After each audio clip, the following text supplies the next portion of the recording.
Sa mga hindi pa napapalitan ng mga password nila sa Converge, pakinggan nyo to. Dahil ituturo ko sa inyo ang isa pang paraan para mapalitan na ang password nyo sa Converge. Ako nga pala si Aaron, ang tutulong sa inyo sa mga bagay na maaaring hindi nyo pa alam. E tapusin nyo itong video para malaman nyo kung paano palitan ang password nyo sa Converge. Ang gamit kong microphone ngayon ay ang TNW wireless microphone na mabibili mo sa halagang 300 plus pesos. Ang maganda kay TNW wireless microphone, magnetic na siya. Magnetic na lahat.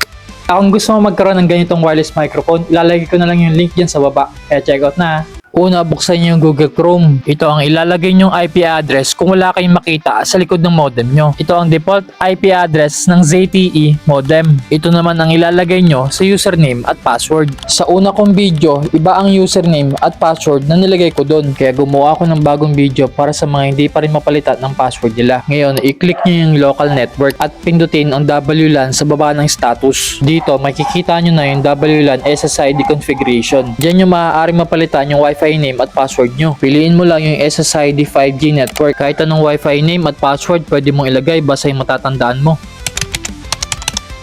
Kapag nakagawa ka na ng bagong password, pwede mo na i-click yung apply. Kapag naklik mo na yung apply, mawawala na ang lahat ng nakakonect sa Wi-Fi nyo, pati na rin ang mga gadgets nyo. Kaya kailangan nyo to reconnect gamit ang bagong password nyo. Ngayon kapag na-reconnect mo na, pwede ka mag-login ulit sa Google Chrome para i-check kung may iba pa rin bang nakakonect sa Wi-Fi nyo. Pagka-login mo, i-click mo lang ulit yung local network. Dito mo makikita sa status kung sino na lang yung mga nakakonect. Sana nakatulong ako at may natutunan kayo sa video na to.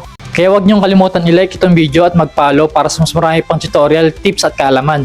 Dahil sa susunod na video, ituturo ko naman sa inyo kung paano mag-block ng mga nakakonect sa Converge Wi-Fi nyo.